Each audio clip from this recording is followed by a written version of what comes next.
Hola, cher enthousiaste. Aujourd'hui, au micro de Et si on s'aimait, je reçois Riyad Boukra, un entrepreneur que j'ai rencontré en formation ce printemps et qui m'a fait extrêmement rire pendant 3 jours. On s'est revus le week-end dernier et j'ai à nouveau beaucoup ri, mais également bien cogité. Du coup, c'était une évidence de lui proposer de dispenser sa sagesse et sa légèreté ici. Bienvenue, Riyad. Et pour commencer, j'aimerais savoir à combien tu t'aimes aujourd'hui, de 0 à 10. Salut Nadège, wow, merci pour la présentation. Je me sens flatté. Euh, 100 à 15. Ok, trop bien. 15 parce qu'on a fait un super week-end à Toulouse. C'était top, ça m'a détendu. J'étais stressé avant. Et 15 parce que je suis autant heureux d'être un déglingo qu'être un mec bien. Et ouais, tout va bien. Le fait que tu dises d'être un mec bien, ça me fait penser au titre du deuxième livre de Mourad Winter, Les meufs, c'est Ouais, des mecs bien. ouais. Et je parle de cet auteur que j'adore et j'en parle très souvent dans ma newsletter, partout, tout le temps, parce que c'est vraiment le livre, alors en tout cas, L'amour c'est surcoté, son premier livre, c'est le livre qui m'a fait le plus rire. Et je sais que ça a été un petit fil rouge du week-end parce que tu le reprenais pendant dès qu'il y a des petites pauses pour lire des extraits. Qu'est-ce que tu en as fait d'ailleurs de ce livre? Est-ce que tu as envoyé des extraits du coup à des gens? Est-ce que toi, ça a changé un petit peu des choses dans ta vie? Ouais, carrément. Alors ce livre, en fait, il était inspirant parce qu'il est à la fois vulgaire et intelligent.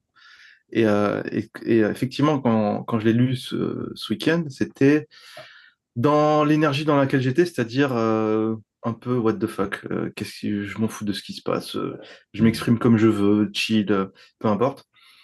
Et c'est une bouffée d'air pur en fait, parce que c'est très humanisant en fait, de se sentir ok, tu te sens proche de quelqu'un qui révèle un peu sa pensée intérieure, qui est un peu bordélique et qui va dans tous les sens. Et en fait, ça t'apaise avec toi-même, parce que tu te rends compte que tu as un mois de winter à l'intérieur et que voilà, c'est ok, ça fait partie de la vie. Trop bien. Et au-delà de ce petit week-end de l'amour là, à Toulouse, qu'est-ce qui t'enthousiasme et te donne de l'énergie en ce moment dans ta vie? Les projets. Hier, les projets, les rencontres. C'est-à-dire que hier, par exemple, j'ai rencontré un entrepreneur qui est dans le business des relations et je l'ai vu évoluer avec le temps. Il est parti de zéro. Là, maintenant, il est à plusieurs dizaines de cas par mois. Ça m'a beaucoup inspiré. Il est passé par plein d'étapes et ça m'inspire dans les projets parce que moi-même, j'ai des questions que je me pose en marketing et grâce à deux, trois discussions autour d'un café, bah, il m'a éclairé. Donc, c'est des rencontres. Et du coup, les rencontres m'inspirent des projets. Donc là, j'accompagne des gens à mieux vivre leur manière de vendre, leur manière de communiquer, gagner de l'argent. Et voilà, ça m'inspire aussi dans ce que j'ai envie de faire. Donc voilà. Trop bien, stylé. Et je sais que tu es un mec qui porte beaucoup d'attention aux émotions, à la gratitude et tout. Et je voulais Ouais. te demander, c'est quand la Comment tu dernière sais que fois je où... suis un mec déjà? Qu'est-ce que Comment- t'en sais que je suis un mec? Ah, non, mais tout de suite, là, les clichés. Parce que t'as pas dit, je suis un mec bien de Si, la si, présentation. si. Je te charrie, bien sûr. Je sais même pas ce que je suis en Euh, fait. Vas-y, dis-moi. c'est quand la dernière fois où t'as pleuré de gratitude, Riyad? Putain, merde. Je vais devoir m'ouvrir. Bah, tu sais quoi, c'était ce matin. Ok. Pourquoi? Ouais, c'était ce matin parce que j'étais en train de réfléchir quand j'étais ado, j'ai une relation un peu difficile avec des amis que je pensais être des amis et j'ai dû dépolariser ce moment, donc tu connais très bien la dépolarisation. Et pendant ma séance de yoga où j'étais dans mon corps, où j'étais en train de faire des exercices, et ben en fait c'est une espèce de forme de culpabilité, de colère qui remontait. Et, et, euh, et grâce aux exercices que j'ai pu apprendre dans Mastery avec Julien ou ailleurs. D'ailleurs, ton bouquin, tu m'as proposé un bouquin de David, comment il Père s'appelle? David, ouais. Ouais, Pierre David. Mm. Eh ben, parle de ça, parle de la mentalisation, enfin de la dépolarisation. Ben, ce matin, j'ai eu un élan d'amour et de gratitude envers le gars qui s'appelle Jonathan, je ne vais pas dire son nom, qui s'appelle Jonathan et qui m'a en fait à cette époque-là rejeté, mais au final qui aujourd'hui ben, a appris à l'aimer, quoi. Et ça m'a vraiment fait un changement physiologique dans le corps. J'ai ressenti des larmes et j'ai même rigolé. C'est-à-dire que c'est une sensation bizarre de rigoler, de pleurer en même temps. C'est comme si tu décristallisais un peu des pensées ou des constructions mentales. De Donc ouf. voilà. Et tu vois, c'est drôle parce que les moments où je ris et je pleure en même temps, et pas, tu sais, juste les larmes de t'es mort de rire et donc tu pleures parce que tu vois, vraiment les moments où je pleure et je ris vraiment en même temps, c'est genre souvent quand je jouis, genre quand j'ai un Ouais, orgasme, vraiment je ouais. fais les deux en même temps.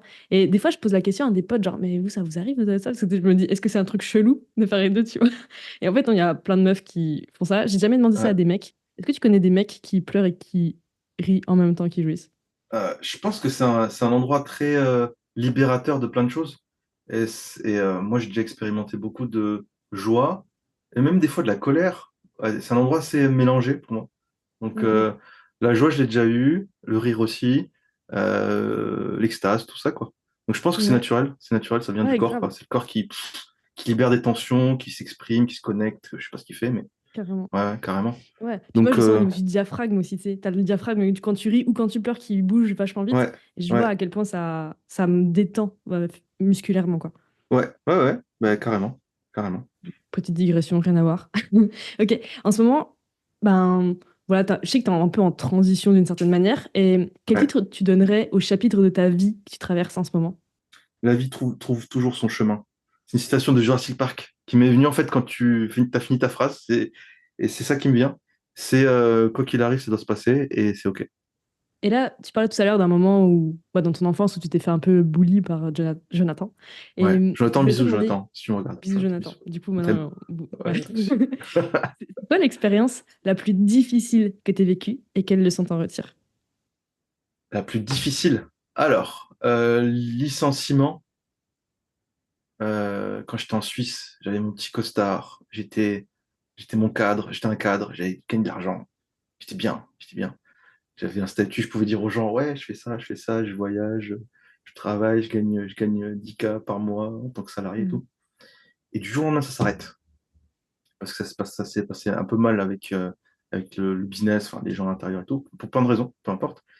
Et en fait, j'ai perdu une part de moi, une part de mon identité. Et à Mm. ce moment-là, je me suis dit, mais qu'est-ce que je fous là? Qu'est-ce que je fais là? Et en fait, j'étais vraiment dans un état de down, pas bien. Et si je connaissais la dépolarisation à cette époque-là, j'aurais peut-être pu commencer à me poser les bonnes questions, mais je connaissais pas ça. Donc du coup, j'étais vraiment dans cette émotion de j'en veux à la vie, j'en veux au monde, je m'en voulais à moi, tout ça, tout ça. Donc, Mm. mais après ça, ce que j'ai appris, c'est la rencontre que j'ai faite. Parce que dans ce down-là, après justement, je commence à être plus libéré, à moins mettre de barrières, et j'ai rencontré des gens exceptionnels. À partir de là, c'est là que mon chemin a commencé et que ma transition a commencé. Donc du coup, je suis tout le temps en transition. Et je pense que cette histoire de transition, c'est marrant parce que quand tu deviens entrepreneur, c'est que euh, je comparais ça un peu à la portance de l'avion. C'est-à-dire que tu Mm. as besoin de prendre de la vitesse. Et au bout d'un moment, quand tu es en l'air, bah, tu peux avoir des downs et des hauts. Enfin, tu peux réguler l'altitude. Mais tant que tu as de la vitesse et que tu avances, bah, t'es toujours en portance. Et, Mm. euh, et ça, c'est une métaphore que j'ai gardée dans ma tête. Ça m'aide des fois à repenser d'où je viens, en fait, par rapport à cet événement-là, qui est un événement marqueur qui m'a aidé à redéfinir mes valeurs, à lire beaucoup de bouquins, à me rééduquer, etc. Donc, ouais, grosse tarte dans la gueule qui Stylé. m'a réveillé. Et ok, je vois l'idée. Et à quoi t'aimerais porter plus d'attention en ce moment et pourquoi? Là, en ce moment, j'ai ma tête à aider un client en particulier. Donc là, ça va être transmettre du contenu et surtout que ce soit pas quelque chose qu'il ait déjà vu, que ce soit vraiment une connexion, un insight. Travailler avec lui je vais encore utiliser l'analogie, mais comme en boxe, c'est-à-dire vraiment le coller et le challenger et l'aider à devenir un guerrier dans sa manière de vendre. Donc, ça va être vraiment un corps à corps et émotionnel et relationnel pour l'aider. Donc, je me pose vraiment des questions de comment je vais l'aider là, en ce moment. Donc, j'ai Ok. un peu ce côté un peu anxieux de performance, en même temps douceur, comment j'y vais, comment mettre les bons gants en fait. Voilà, on Hmm. va dire ça comme ça. Trop bien. Je vois la connexion très proche que tu as effectivement avec ce client. Et quand est-ce que toi, tu te sens le plus connecté à toi-même émotionnellement? Euh, Quand je lis un bon bouquin et que ça me Mhm. fait que j'ai envie de fermer la page et que en fait j'ai envie de plus lire, j'ai envie de capter ce qui est dit en derrière. Tu vois, Ouais. ça m'inspire beaucoup. Hmm. Et ça m'arrive de moins en moins souvent. Parce que le problème, c'est que quand tu lis beaucoup, tu revois un peu les mêmes concepts qui reviennent et c'est un peu difficile de retomber sur une phrase ou un truc qui te fait nuancer ce que tu crois savoir déjà. Tu vois. Et ça Ouais, c'est c'est clair. génial. Ouais. Tu te rappelles, c'était quand la dernière fois où c'était arrivé? Hum, hum. Mourad Winter. Alors, je vais dire Mourad Winter parce que c'est ça, c'est un running gag, mais parce que en fait, c'est vrai. Mais je pense que les vraies influences que j'ai en ce moment, c'est par rapport à des maîtres indiens qui ont une approche non pas psychologique, mais plutôt un peu éthérée, mais pragmatique donc, de la pensée. Parce que j'ai beaucoup lu de trucs philosophie, Nietzsche, machin, enfin européen, occidentalisé, tout ça. Je trouve que ça tournait en rond. Et la philosophie indienne m'aide pas mal. Et Hmm. pour Mourad Winter, pour venir sur lui, c'est le côté décontracte dans l'écriture. C'est la Ouais. déculpabilisation. Vas-y. Donc ces deux aspects-là, on va dire. En te Et présentant, tu toi? disais que Et t'étais toi? un... Ouais. Et toi? Et Je moi? te rentre sur la question, c'était quand? Vas-y, carrément. C'est quand je me sens la plus connectée émotionnellement à moi. Ouais. Bah, tu vois, il y a un gars que j'avais interviewé, Jérém, c'était là, bisous, qui m'avait reposé la question et à ce moment-là, je lui avais répondu quand je chante. Et là, j'ai envie de te dire quand je fais l'amour. Tu vois, je sens que je suis connectée à l'autre, mais que cette connexion à l'autre me permet aussi d'être super connectée à moi émotionnellement. Donc, ouais, la dernière fois, c'est la dernière fois que j'ai fait l'amour, Ok. clairement. Ok. Chouette. Et en te présentant, tu disais que tu étais un mec bien. Et du coup, je voulais te demander, c'est quoi tes parts d'ombre? C'est quoi le pas bien Hmm. de Riyad? Le pas bien. Des fois, alors, des fois, tout le temps, tendance à être arrogant et à juger. Mhm. Ça, c'est clair.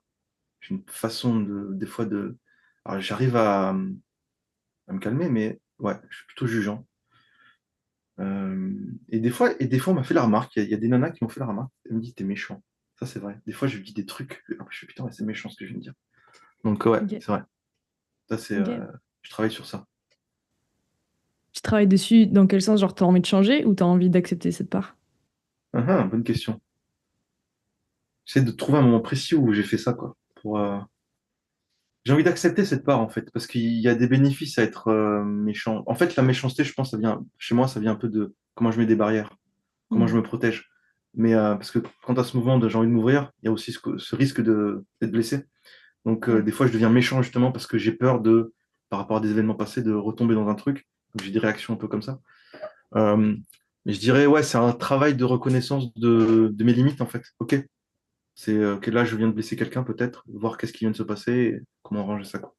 Hmm. Trop stylé. Et qu'est-ce que tu ferais pour encore plus t'aimer, encore plus t'honorer, si t'avais, tu sais, pas peur de l'échec, du regard des autres, de la critique, de ne plus être aimé, etc. Faire plus de blagues à la con. Faire vraiment des blagues à la con. Genre les assumer à 100%. Parce que des fois, je suis dans la réserve. Hmm. Mais ouais, ça serait ça, je dirais. Putain, je serais vraiment curieuse de voir c'est quoi le Dark Riad qui s'en bat les couilles du regard des autres. J'ai vraiment hâte, vraiment hâte. Ça va arriver. Euh, C'est prévu pour l'année prochaine. 2025, En Riad dans sa vie. formation. Ouais, c'est ça. Je rigole, mais je regarde plein de one-man shows, c'est super inspirant. Vraiment. Pour l'écriture, pour la pensée, pour comment est-ce qu'ils s'adressent, parce qu'ils font du marketing, comment ils s'adressent aux gens, quelles sont les punchlines qui fonctionnent et pourquoi elles fonctionnent. Donc ouais, euh, je suis un peu un geek de découper les trucs, c'est de comprendre un peu l'humour, comment ça fonctionne et tout. Et c'est un vrai sujet. Donc Hmm. et comment tu le rends naturel en fait? Comment tu Ouais, rends carrément. naturel ces choses-là, ouais. Je sais pas si ma prochaine question va recouper celle-ci, mais Vas-y. qu'est-ce que tu ferais si t'avais plus que 12 mois à vivre? Putain, merde. Je me suis posé la question plein de fois. J'ai jamais trouvé de réponse. Parce qu'à chaque fois, c'est une réponse différente et j'en sais rien en fait. Bon, déjà, forcément, je vais dire, redire je t'aime à toutes les personnes qui sont importantes. Hmm. Je leur dis, je vais clamser dans 12 mois, donc si vous avez un truc à dire, c'est maintenant. Toi, tu leur dis dès que tu sais que tu meurs dans 12 mois ou tu leur dis à Bah la oui. fin? Non, je leur dis, Ok. enfin, je pense que je leur dis direct, comme ça ils savent. Ouais. Ok. Comme ça, j'organise le planning et tout de suite, je verrai qui est intéressé de rentrer dans mon planning ou pas. Hmm. L'argent serait plus du tout un problème.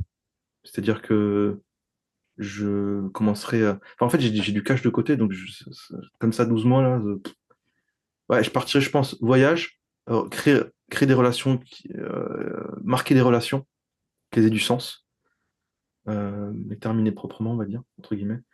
Et puis, je pense que je serai en freestyle. Je serai en mode freestyle complet. Ok. Ouais, Trop bien. artiste. J'aime trop l'idée de dire aux gens ce qu'on pense d'eux, de leur demander de nous. redire enfin, ce que eux pensent de nous, tu vois. Mm, Et j'aimerais te demander, bon, ça c'est avec des gens vivants, mais si tu pouvais dire quelque chose à un membre de ta famille que tu as perdu, qui est décédé, ou mm. juste avec qui tu plus de contact, qu'est-ce que ce serait? Et enfin, qu'est-ce que tu lui dirais et pourquoi? Ah, ça, c'est un truc, putain, merde. Alors, si, je sais. Euh, c'est une personne que j'ai jamais connue, en fait. C'est ma petite sœur qui est morte-née. En Mhm. fait, je l'attendais tellement que il y a eu une espèce d'attente qui m'a torturé, qui m'a fait de la peine pendant longtemps. Hmm. C'était comme si elle était là, mais elle n'était pas là. Et ça crée un manque dans ma vie. Et, mais après, je culpabilisais d'en parler parce que la personne qui en avait souffert le plus, c'était ma mère. Donc à ce moment-là, j'étais très. J'osais pas m'ouvrir en me disant, mais est-ce que j'ai vraiment le droit de me plaindre ou de souffrir de ça? Alors que c'est ma mère qui a aussi. Voilà. Euh, j'ai dépolarisé ce truc grâce à des gens chez Mastery. Mhm. Et ouais, c'est merci en fait parce qu'elle est tout le temps là en fait, c'est elle est là sous une autre forme. Donc c'est peut-être toutes les nanas que j'ai aidées en coaching. C'est toutes les personnes qui m'ont donné de l'affection. C'est toutes les personnes qui m'ont. En fait, elle représentait vraiment le lien que j'avais avec l'amour fraternel, on va dire. Et donc, quand je parlais de nana, je parlais pas d'amour relationnel. Je parlais vraiment de ce côté transmission d'égal à égal. Elle m'a Hmm. transmis ça, en fait, ma sœur qui est décédée. Donc merci à elle, qui voilà, qui a jamais été là, Trop bien. connasse. Et pourquoi Non, j'ai pas dit t'aimerais la connasse, j'ai pas dit remercier? connasse. Pourquoi t'aimerais la remercier du coup? Qu'est-ce que ça changera pour toi de la Euh, remercier? ouais, parce qu'en fait, elle m'a appris un des trucs de clé, c'est une perte, c'est pas forcément une perte, c'est aussi un gain, Mhm. même si c'est douloureux à accepter. Et qu'est-ce que tu conseillerais à quelqu'un qui voudrait s'aimer plus ou aimer plus les autres, plus dans la gratitude? Hmm. Prendre un coaching chez toi déjà, ça c'est bien.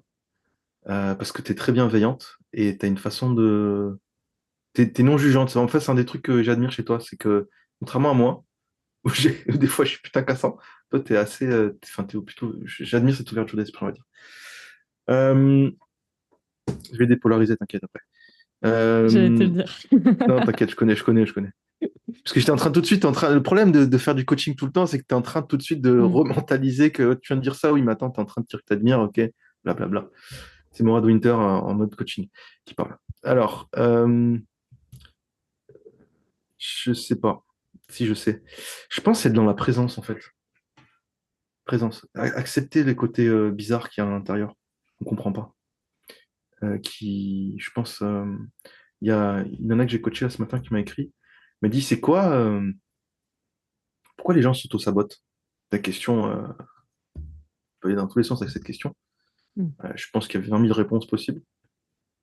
Et la réponse que je lui ai dit, c'est qu'en fait, ça, les petites parts de nous à l'intérieur qui veulent s'exprimer et qu'on n'écoute pas, qui sont des fois bizarres ou qu'on a honte, dont on a honte, etc.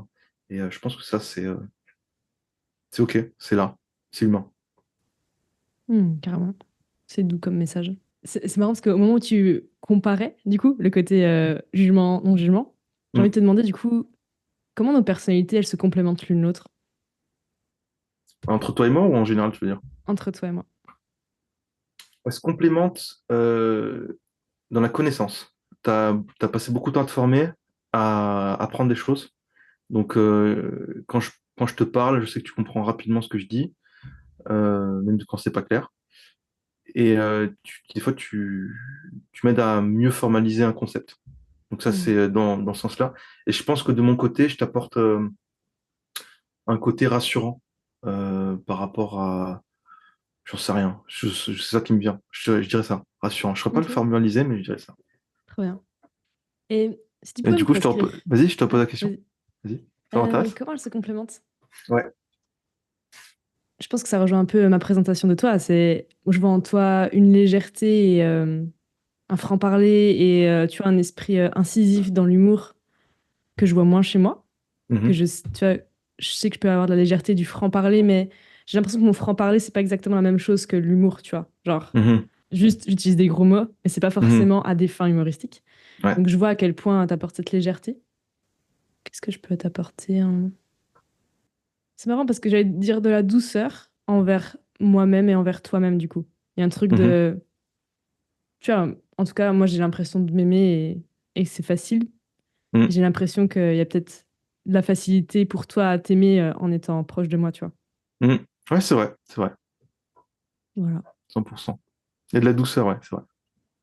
Et si tu pouvais me prescrire une chose à faire ou à être pendant un mois, Mhm. qu'est-ce que ce serait et pourquoi? Que je te prescris à toi, Ouais. sport de combat, Hmm. réveiller l'animal. Yes. C'est Audrey qui va être contente. Vas-y. T'as un sparring partner, vas-y à fond. C'est ça. Ouais. Euh, Pourquoi je te dis ça? Parce que euh, ce côté incisif, justement, tu peux le travailler avec un peu ce mental, ce self-talk, où est-ce que j'y vais, est-ce que j'y vais pas. Et en combat, en fait, tu le fais, tu pratiques ce truc-là. hmm. T'es en mode garde, et puis tu dois attaquer ou défendre, et tu dois prendre une décision assez rapidement. Et l'humour, c'est un peu pareil, je dirais. Donc, c'est comme tu veux travailler ton humour. L'incisivité, c'est ça aussi. C'est est-ce que j'y vais, est-ce que j'y vais pas, comment j'y vais. C'est ce côté un peu mental. Hmm. Trop stylé. Et tu vois, c'est doux que tu me dis ça parce que en vrai, j'aime bien taper, tu vois. Genre Hmm. vraiment la boxe, ça me plaît. Juste, j'ai un problème sur le fait de se parer avec des gens, avec des êtres humains. Tu vois, j'ai de la Hmm. difficulté à mettre un coup, même si techniquement en sparring, tu fais pas mal, tu vois, tu touches juste. Mais bon, on sait tous les deux Ouais. qu'une mauvaise esquive et un gros cocard est vite arrivé, tu vois. Ouais. Et donc, il y a cette difficulté pour moi d'être incisive là-dessus. Je le Il vois. faut voir les bénéfices que la personne a en face de recevoir Ouais. des coups et d'être avec toi Mhm. parce qu'elle est consentante, si elle est là. Mais De ouf. enfin, si c'est ça qui peut t'aider à déculpabiliser, je pense que Mhm. tu peux travailler là-dessus. Euh, Moi, les gens, au début, quand j'ai pris des coups et que je voyais des gens qui se gênaient pas, je fais, ah ouais, ok, d'accord, on a le droit, on peut. Et après, il y a quand même un respect, c'est un sport de respect, mais le dépassement de soi à cet endroit-là, c'est vraiment de se permettre cette agressivité dans un cadre sécurisant, Mhm. quitte à ce qu'il y ait des petits bobos des fois, parce qu'on n'est pas en match officiel, donc ça va. Mais je sais qu'en face, j'ai quelqu'un qui prend de l'assurance et qui prend de la confiance en se battant contre moi, et moi, c'est pareil. Donc il y a un échange tacite, en fait, là-dedans, je pense. Mhm. C'est comme Ouais, ça que je le clairement. vois, en tout cas. Mais c'est le cas en vrai, clairement. Mm. Trop cool. Donc tape Est-ce dans qu'il y les a gens, ça leur fera du bien, t'inquiète. C'est noté. Je vais retenter. Est-ce qu'il y a un thème ou une idée ou des concepts qu'on n'a pas abordés et que t'aimerais qu'on aborde ensemble? Hmm. Le consentement. Moi, je trouve qu'il y Mmh. a un lien super fort entre le consentement entre deux personnes, ou plusieurs, peu importe, et la vente. Mmh. Euh, c'est qu'en fait, j'avais lu un framework il n'y a pas longtemps sur le consentement. Tu vas me dire ce que tu en penses, qui est le oui réel. Je veux un oui réel de toi, de ta part, en fait. Donc, oui réel, c'est R de réversible. Donc, je peux changer d'avis si j'ai envie. C'est oui, c'est non, c'est oui. Oui, non, non, je sais pas. Non, oui, oui. Donc, ça, à n'importe quel moment. Tu as le E de éclairé. C'est-à-dire que c'est une situation claire, un cadre. Tu sais ce qui se passe, je sais ce qui se passe. Il y a une transaction. Donc ce oui ou ce non se fait dans ce cadre-là. Tu as le E de enthousiaste. Oui, oui, pas ouf, oui, bon, ouf, oui. Oh. Tu as le vrai oui, quoi. Le L de libre, c'est-à-dire Mmh. qu'il n'y a pas de pression. C'est c'est ta décision, c'est pas la mienne. J'ai ma décision à prendre, t'as la tienne à prendre. Et le S spécifique, qui est c'est valable dans ce cadre-là. Donc ça renouvelle à chaque fois, en fait.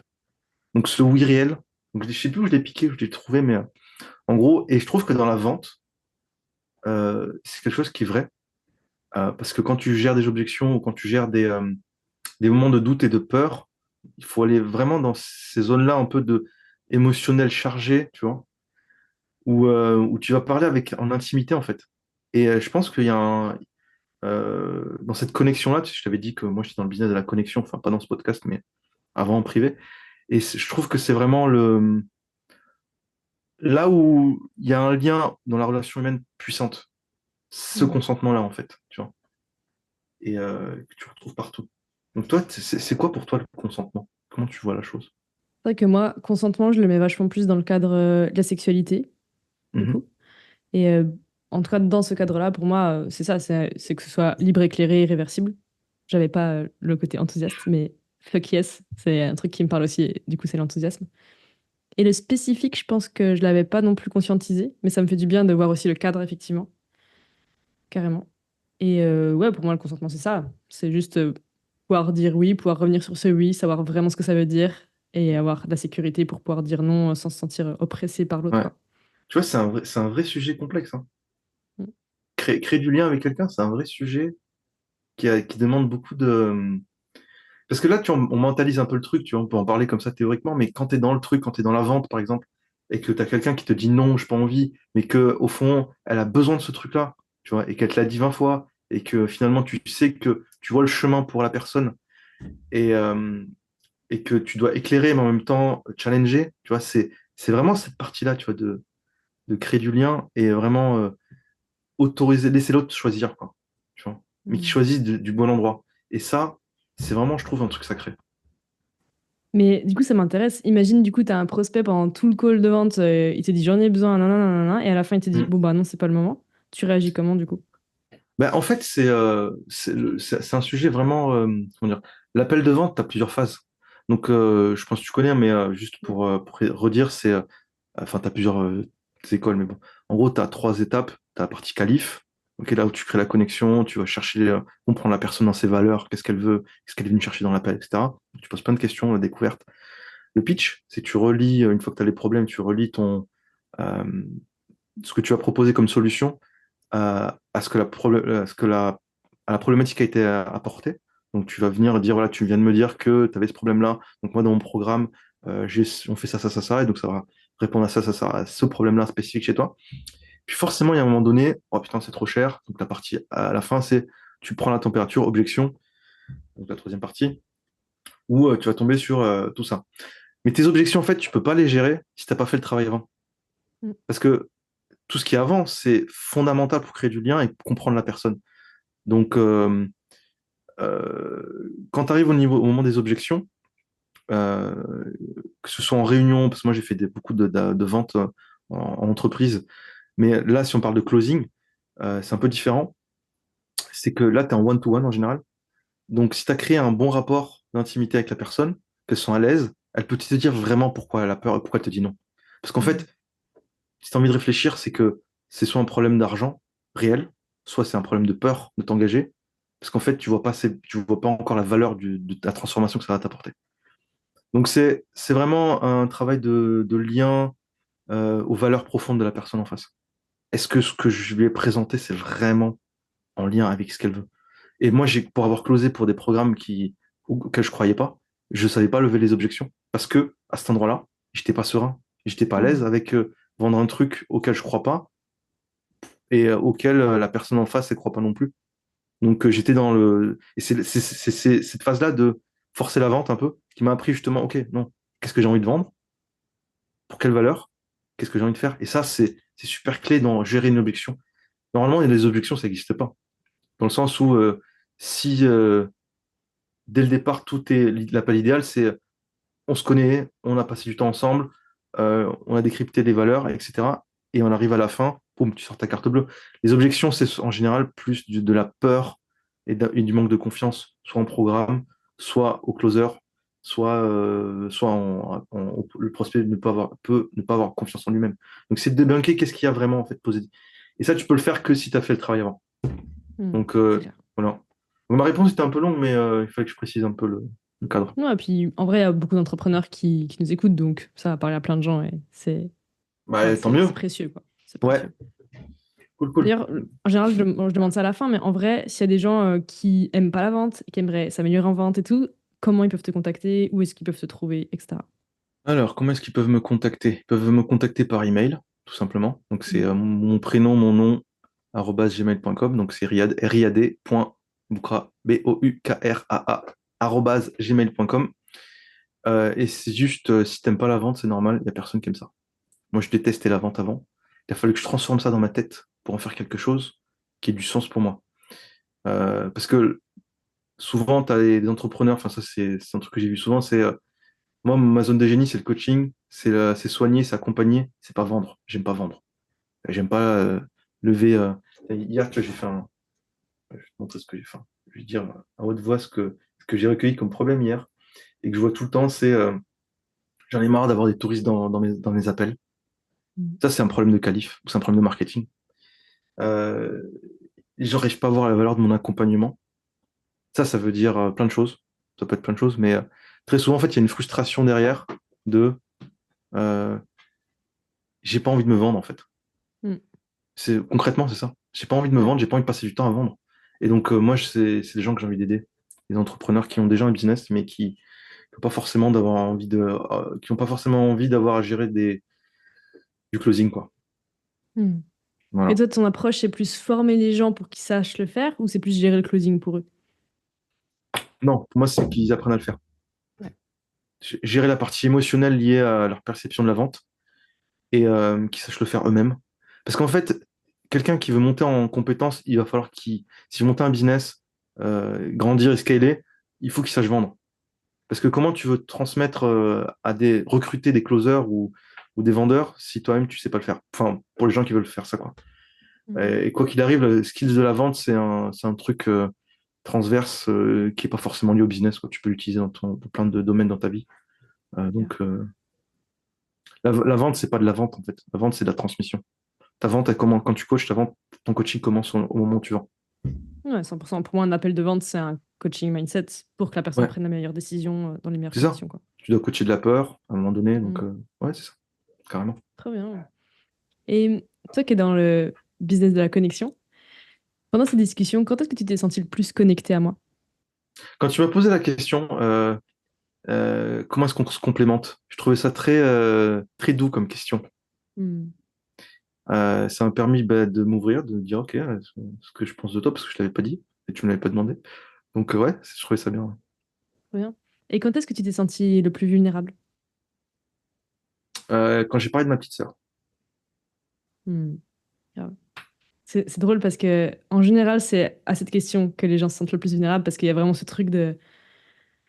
Enfin, en général, c'est rare qu'on dise juste bah, bonne journée, bisous, tu vois, à quelqu'un qu'on n'a pas connu ou qu'on a perdu. Et c'est Ouais, souvent un moment assez émotionnel, ouais. ouais, Trop ouais, stylé. ouais, c'est clair. Et là, à la fin de notre discussion, à combien tu t'aimes de 0 à 10? Ouais, j'avais dit 15 au début. Ouais, Moi, je reste à 15. trop bien. Est-ce que tu as une ressource, que ce soit un livre, un film, un podcast, un son, ce que tu veux, qui t'a fait t'aimer ou aimer les autres récemment? J'ai vu un film avant-hier que j'ai pas aimé, Ouais. mais je l'ai réanalysé derrière. Il s'appelle Substance, The Substance, Ouais. avec Demi Moore.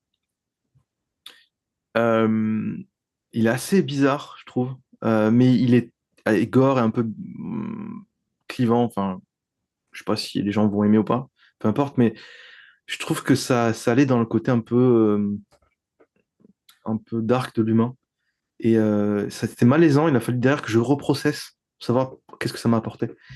Et je trouve que, au-delà du film, le message que j'ai envie de dire là, pour répondre à ta question, c'est même si un truc que t'aimes pas, euh, ben en fait, regarde ce qu'il y a dedans, qu'est-ce que ça réveille chez toi et qui te fait grandir, quoi. C'est marrant ce que j'allais te demander, avec quoi t'aimerais que les gens repartent s'ils devaient repartir avec une seule notion de cet épisode? Et je sais pas si c'est ça ou si c'est autre chose. Ok. Euh, L'humour, c'est la vie. L'amour, c'est la vie.